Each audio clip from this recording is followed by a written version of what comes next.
बच्चों, आज हम अपनी वर्कशीट 45 तिथि 17/10/2020 टॉपिक वही है जो आपको हम पढ़ा रहे हैं राजनीति विज्ञान में राजनीतिक दल के बारे में।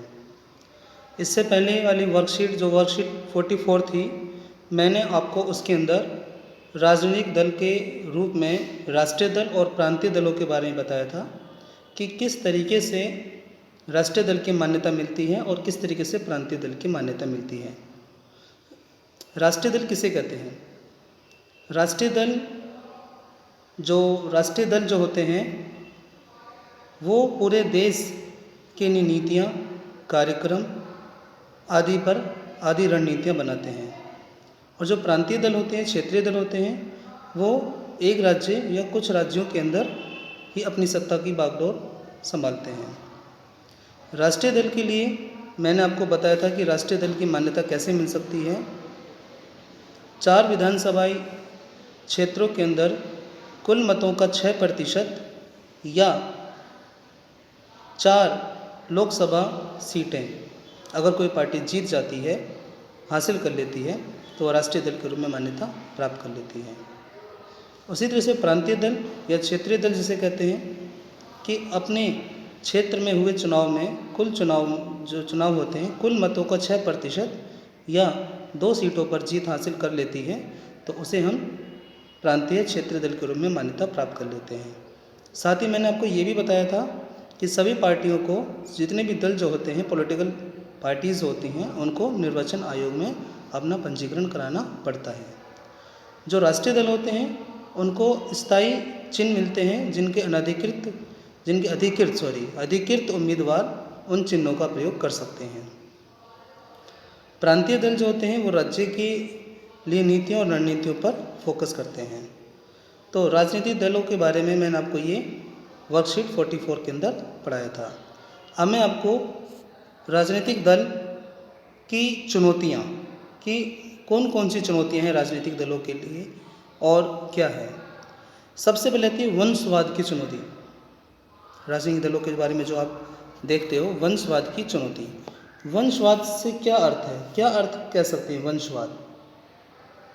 वंशवाद का अर्थ यह है कि जिस पार्टी का मुखिया, किसी पार्टी का मुखिया अपने सगे संबंधियों को, अपने भाइयों को, अपने रिश्तेदारों को, अपने बेटों को वो अपने ही क्षेत्र में या कुछ ऐसी सीटों पर जिन पे जीत पक्की होती है उन पर वो चुनाव लड़वाता है, या उसके बाद वो उस पार्टी का, उसका बेटा उस पार्टी का अध्यक्ष या उस पार्टी की बागडोर संभालने वाला बन जाता है। अभी हाल ही के अंदर बहुत सारी पार्टीज़ ऐसी हैं जिनके अंदर वंशवाद एक मुख्य विषय बना हुआ है। हम महाराष्ट्र के अंदर शिवसेना की सरकार के अंदर वंशवाद का उदाहरण देख सकते हैं। उत्तर प्रदेश के अंदर समाजवादी पार्टी के अंदर वंशवाद का उदाहरण देख सकते हैं। कांग्रेस के अंदर हम वंशवाद का उदाहरण देख सकते हैं। और भी अन्य क्षेत्रीय पार्टियां हैं जिनके अंदर हम वंशवाद का उदाहरण देख सकते हैं। वंशवाद का सीधा अर्थ यह है कि अगर कोई पिता अपने पद से त्याग पत्र दे देता है, तो उसके बाद उसकी सत्ता, उसकी पार्टी की जो बागडोर होती है, उसका कोई करीबी रिश्तेदार या भाई या उसका बेटा, कोई भी जिसको वो अपने से रिलेटेड है, उसको उस पद पर बना देता है।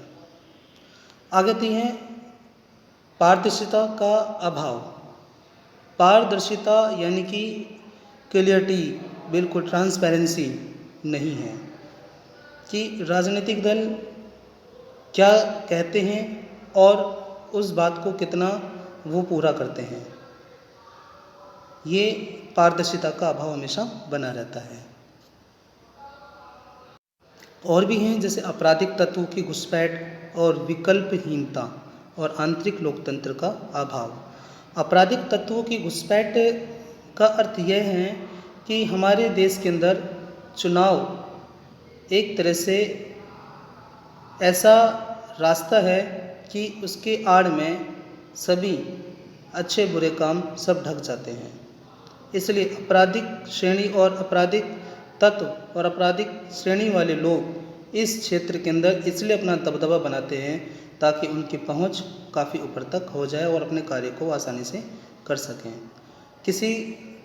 कोई व्यक्ति जिस पे काफ़ी केस हैं या कोई व्यक्ति जिसके पर जिससे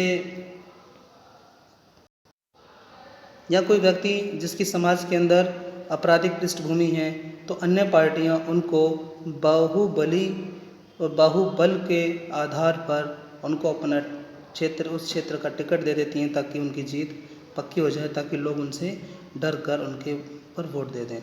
साथ में धन बल का भी प्रयोग किया जाता है, यानी कि धनी लोगों को एक टिकट दे दिया जाता है पार्टी से और वो लोग अपने पैसे के बल पर जो है राजनीति के क्षेत्र में आ जाते हैं और इनको कोई इतना खासा अनुभव नहीं होता है कि स्थिति देश की क्या है और उसको किस तरीके से उठाना है और ले जाना है। विकल्पहीनता का अभाव, यानी कि अच्छी पार्टियां जो होती हैं शायद जो गरीब या वैसे जो अच्छे लोग होते हैं, समाज सेवी लोग जो होते हैं, उनको टिकट नहीं दे पाती हैं, जिसके कारण वो अन्य निर्दलीय रूप में वो चुनाव लड़ते हैं और उनके पास विकल्पहीनता का अभाव रहता है, या देश की जनता के पास ऐसी पार्टियों को चुनने का कोई अवसर नहीं होता जिसके अंदर किसी की पैठ हो। वो हमेशा उन पार्टियों पे ज़्यादा फोकस रहती हैं जो क्षेत्र के अंदर धन और बाहुबल के आधार पर आगे बढ़ती हैं। इन सब के बारे में एक बार हम और विस्तार से पढ़ते हैं जो हमारी एनसीईआरटी की बुक के अंदर है। हाँ तो बच्चों, मैं आपको बता रहा था कि हमारे राजनीतिक पार्टियों के बीच में क्या क्या चुनौतियाँ हैं। पहली चुनौती है पार्टी के भीतर आंतरिक लोकतंत्र का न होना। सारी दुनिया में यह प्रवृत्ति बन गई है कि सारी ताकत या एक कुछ नेताओं के हाथ में सिमट जाती है। पार्टियों के पास ना सदस्यों की खुली सूची होती है, ना नियमित रूप से सांगठनिक बैठकें होती हैं। इसके अतिरिक्त चुनाव भी नहीं होते हैं। कार्यकर्ताओं से वे सूचनाओं का साझा भी नहीं करते हैं। सामान्य कार्यकर्ता अनजान ही रहता है कि पार्टी के अंदर क्या चल रहा है। उसके पास ना तो नेताओं से जुड़कर फैसलों को प्रभावित करने की ताकत होती है, न ही कोई और माध्यम। परिणाम स्वरूप पार्टी के सारे फैसले लेने का अधिकार उस पार्टी के नेता हत्या लेते हैं, जो कि कुछ ही नेताओं के पास हैं। असली ताकत होती है, इसलिए जो उनसे असहमत होते हैं उनको पार्टी में टिके रह पाना मुश्किल होता है। इसका अर्थ ये हुआ कि पार्टी के अंदर एक तरह से कुछ भी लोकतांत्रिक रूप से कार्य नहीं होता है। पार्टी का जो मुख्य नेता होता है वह अपनी डिक्टेटरशिप जिसे कहते हैं तानाशाही चलाता है। पार्टी के सदस्यों की कोई बैठक नहीं करता है, आंतरिक चुनाव नहीं करता है और सूचनाओं को कार्यकर्ताओं से साझा नहीं करता है। और जो कार्यकर्ता होते हैं वो इन चीज़ों से अनजान रहते हैं, जो कि और अगर कोई इन चीज़ों का विरोध करता है कोई कार्यकर्ता, तो उसको पार्टी के अंदर टिके रहना बहुत मुश्किल हो जाता है।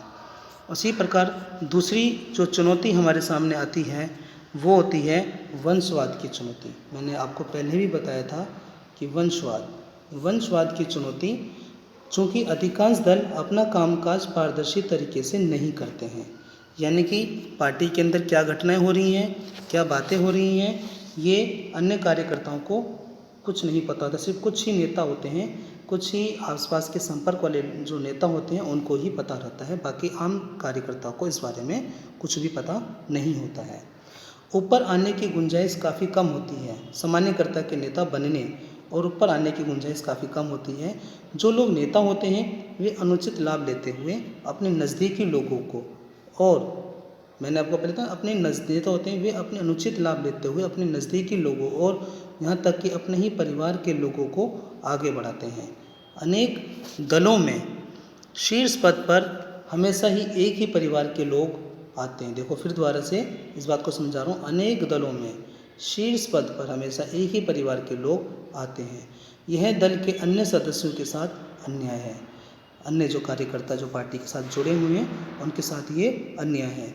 यह बात लोकतंत्र के लिए भी अच्छी नहीं है, क्योंकि लोकतंत्र का अर्थ है कि सभी को समान रूप से अवसर देना, क्योंकि इससे अनुभवहीन और बिना जनाधार वाले ताकत वाले पदों पर पहुंच जाते हैं। और यह प्रवृत्ति कुछ प्राचीन लोकतांत्रिक देशों सहित कमोबेश पूरी दुनिया में दिखाई देती है। ऐसा नहीं है कि इसका प्रभाव सिर्फ भारतीय देश के अंदर है, बल्कि इसका इस तरह की प्रभावित छवि जो है पार्टी की, वो पूरे देश में हमें पूरे विश्व में कहीं ना कहीं मिल जाती है।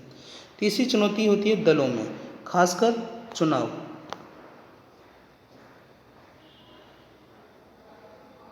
के समय पैसा और आपराधिक तत्व के समय, जब चुनाव होते हैं उसमें पैसा और आपराधिक तत्वों की बढ़ती घुसपैठ की है। पार्टियों की सारी चिंता चुनाव जीतने की होती है। पार्टी हमेशा इस बात से कोई भी बैर नहीं रखती, वो सिर्फ ये करती है कि साम दाम दंड भेद किसी भी रीति से हमें यह चुनाव जीतना है। उसके लिए वो पैसा भी लगाती है और कुछ बाहुबल के आधार पर भी चुनाव जीतने की कोशिश करती है। इसके लिए कोई भी जायज़ नाजायज़ तरीका अपनाने में भी परहेज नहीं करती है।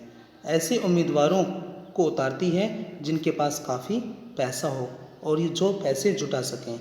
किसी पार्टी को ज़्यादा धन देने वाली कंपनियां और अमीर लोग उस पार्टी की नीतियों और फैसलों को भी प्रभावित करते हैं।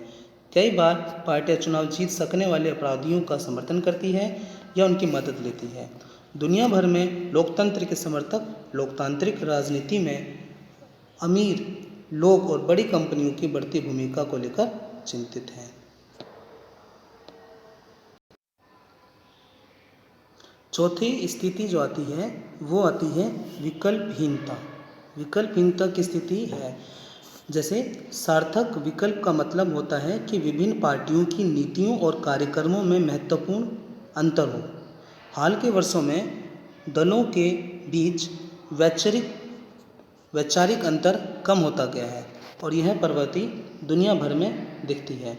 जैसे ब्रिटेन की लेबर पार्टी और कंजर्वेटिव पार्टी के बीच अब बड़ा कम अंतर रह गया है। दोनों दल बुनियादी मसलों पर सहमत हैं और उनके बीच अंतर बस ब्यौरे का रह गया है कि नीतियाँ कैसे बनाई जाएं और उन्हें कैसे लागू किया जाए। अपने देश में भी सभी पार्टियों के बीच आर्थिक मसलों पर बड़ा कम अंतर रह गया है। जो लोग इससे अलग नीतियाँ चाहते हैं उनके लिए कोई विकल्प उपलब्ध नहीं है। कई बार लोगों के पास एकदम नया नेता चुनने का विकल्प भी नहीं होता है, क्योंकि वही थोड़े से नेता हर दल में आते जाते रहते हैं। क्योंकि कभी किसी दल के अंदर कोई नेता चला जाता है, कभी दूसरे दल के अंदर नेता चला जाता है, तो नेता जो लोग होते हैं वो अपनी दलों को, अपनी पार्टियों को बदलते रहते हैं। तो जनता के पास इस बात का कोई विकल्प नहीं होता कि हम किसको चुनें। अगर हम उस पर्सन को चुनते हैं तो अब वो उस वाली पार्टी के अंदर है तो हमें उस दल को चुनना पड़ेगा। और दलों की नीतियों के अंदर भी अब काफ़ी कम अंतर रह गया है। जो एक दल जैसी नीतियाँ चाहता है, दूसरा दल भी वही नीतियों को लागू करने की कोशिश करता है। आगे हमारे पास आता है ये जो कार्टून दिखाया गया है, इस कार्टून को ध्यान से देखिए। यहाँ पे ये जो पर्चा भरा जा रहा है इसमें लिखा है 50 करोड़ रुपए, यानी कि उसकी संपत्ति की जो वैल्यू है वो 50 करोड़ रुपए है। और जो लोग आपस में बातें कर रहे हैं वो कहते हैं कि आप तो पहले से ही बहुत अमीर हो, फिर चुनाव क्यों लड़ना चाहते हो। इसका सीधा सा अर्थ यह है कि चुनाव क्या सिर्फ पैसों के लिए या धन कमाने के जरिए है? नहीं। चुनाव में विजय होना या चुनाव जीतना या चुनाव जीतने के बाद अपने क्षेत्र की आर्थिक समस्याओं को और देश की समस्याओं को दूर करना है, ना कि पैसा कमाना है। लेकिन आजकल जो समाज के अंदर जो एक गलत संदेश जा रहा है कि भाई हम चुनाव जीतेंगे, चुनाव लड़ने के बाद हम बहुत अमीर हो जाएंगे, ऐसा नहीं है। चुनाव जीतने के बाद जीते हुए उम्मीदवार की जिम्मेदारियां बहुत ज़्यादा बढ़ जाती हैं और वह एक व्यक्ति का न होकर पूरे समाज का और पूरे देश का कर्ता धर्ता हो जाता है और उनसे होने वाली और समस्याओं को वो दूर करने की कोशिश करता है, ना कि धन कमाने की कोशिश करता है। आगे दलों को कैसे सुधारा जा सकता है, इस विषय के अंदर हम कल के जो अगली जो वर्कशीट आएगी उस पर वीडियो बनाएंगे और सब बच्चे ध्यान से इस वीडियो को सुनेंगे और पूरा काम करके भेजो बच्चों, ताकि आपकी अटेंडेंस लगे। ये जो वीडियो मैं बना रहा हूँ आप लोगों को, ये बहुत आपकी पढ़ाई के अंदर हेल्पफुल होंगी। आप इनको जब मर्जी रात में, दिन में, कभी भी आप इस वीडियो को देख सकते हो और इस चैप्टर को बहुत अच्छे तरीके से समझ सकते हो। धन्यवाद। अभी मैं एक वीडियो और अभी आपको वर्कशीट जो है आपकी, उस वर्कशीट पे भी लेके चलता हूँ। सॉरी, अभी पूरी वीडियो नहीं हुई है, अभी वर्कशीट पे भी लेके चलता हूँ मैं आपको। वर्कशीट के अंदर जो आपको बताया गया है, अपराधीकरण भारतीय राजनीति के समक्ष एक चुनौती है, क्या आप इस कथन से सहमत हैं? मैंने वीडियो के अंदर आपको बताया है कि अपराधीकरण भारतीय समाज की चुनौती है, क्योंकि धन बल के आधार पर पार्टियों से वो टिकट ले लेते हैं और आपराधिक जो लोग होते हैं वो इसके अंदर सहयोग नहीं करते। अब राजनीतिक दलों में कुछ सुझाव, सुधार हेतु सुझाव, सुधार के लिए भी आज ही ये वीडियो है। सुधार देखिए जरा। पहला है, दल बदल कानूनों को सख्त किया जाए। दल बदल कानून का मतलब है कि 1992 के अंदर एक कानून बना था, 92-91 के अंदर कानून बना था कि कोई भी दल, कोई भी नेता अपना दल नहीं बदल सकता विशेष परिस्थितियों के अंदर। दूसरा, आपराधिक प्रवृत्ति के लोगों पर रोक लगे। जो अपराधी श्रेणी के जो लोग हैं, जिन पे केस चल रहे हैं, उनको राजनीतिक क्षेत्र में आने की मनाही होनी चाहिए। राजनीतिक दलों में समय समय पर संगठनिक चुनाव हो। जो राजनीतिक दल हैं, जो पार्टीज़ हैं, वहाँ पर पारदर्शिता होनी चाहिए और उसको एक तरह से लोकतांत्रिक तरीके से उनको चुनाव होना चाहिए, ताकि वंशवाद जैसी समस्याओं से छुटकारा मिल सके। महिलाओं को उचित प्रतिनिधित्व मिलना चाहिए। हर दल के अंदर महिलाओं की स्थिति को और मजबूती मिलनी चाहिए और कम से कम 30-33% महिलाओं का स्थान होना चाहिए पार्टी के अंदर, दलों के अंदर। चुनाव का खर्च सरकार उठाए और खर्च पे एक लिमिट, बाउंडेशन बना देनी चाहिए। इससे ज़्यादा पैसा खर्च नहीं किया जा सकता। अगर इससे ज़्यादा पैसा खर्च किया जाएगा तो उस उम्मीदवार की उम्मीदवारी का जो टिकट है वो कैंसिल कर दिया जाएगा। अब हम आगे इसको और विस्तार से पढ़ते हैं। अभी दलों को कैसे सुधारा जा सकता है और उसके समक्ष, हमारे समक्ष क्या क्या चुनौतियाँ आ सकती हैं, दल सुधारने में क्या क्या परेशानियाँ आ सकती हैं। तो लोकतांत्रिक व्यवस्था में जो है, दलों को सुधारने के लिए कुछ नियम और कानून बनाए हैं और जिसके लिए सुप्रीम कोर्ट, माननीय सुप्रीम कोर्ट ने भी कुछ कानून बनाए और संसद के अंदर भी कुछ संशोधन हुए। जैसा पहला संशोधन जो हुआ था, विधायकों और संसदों को दल बदल करने से रोकने के लिए संविधान में संशोधन किया गया।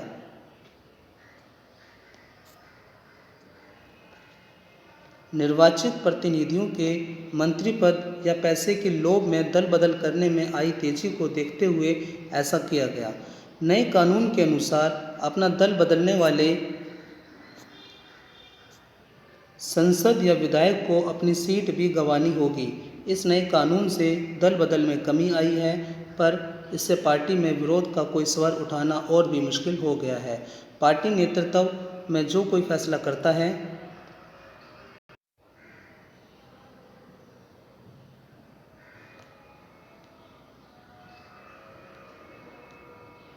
फिर से सुनिए बेटा,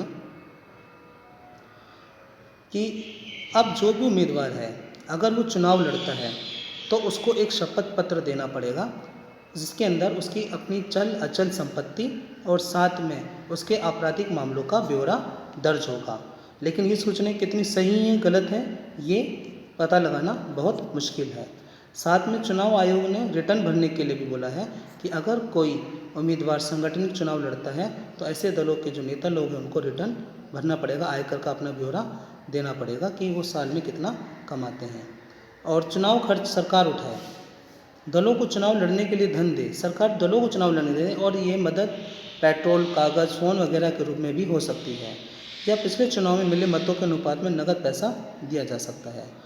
राजनीतिक दलों ने अभी तक इन सुझावों को नहीं माना है। अगर इन्हें मान लिया जाए तो संभव है इनमें से कुछ सुधार हो, लेकिन राजनीतिक समस्या के लिए महज कानूनी समाधान की बात करते हुए हमें सावधान रहना चाहिए। दलों को ज़रूरत से ज़्यादा नियमों से जकड़ना नुकसानदेह भी हो सकता है।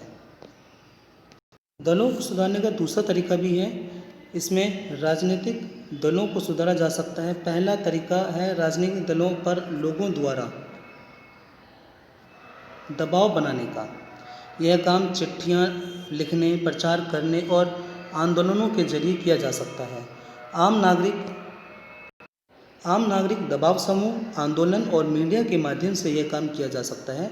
अगर दलों को लगे कि सुधार न करने से उनका जनाधार गिरने लगेगा या उनकी गुणवत्ता लोकतंत्र में लोगों की भागीदारी से तय होती है। अगर आम नागरिक खुद राजनीति में हिस्सा न लें और बाहर से ही बातें करते रहें तो सुधार मुश्किल है। खराब राजनीति का समाधान है ज़्यादा से ज़्यादा राजनीति और बेहतर राजनीति। हम इस अध्याय के अंदर जो चर्चा करी वो राजनीतिक दल, उनकी समस्याएं और उनको सुधार कार्यों के बारे में करी। अब कुछ क्वेश्चन हैं जो आप लोग ये कॉपी के अंदर भी कर सकते हैं। और हम वर्कशीट पर आते हैं अपनी। मैंने इस पूरी वर्कशीट में आपको राजनीतिक दलों के सुधार के उपाय, उनके समक्ष कौन कौन सी चुनौतियाँ, अपराधीकरण और उससे पहले की वर्कशीट जो थी 44, वो सब मैंने आपको समझा दिया है। आप सभी बच्चे इस काम को जल्दी से करके भेजें। Thank you.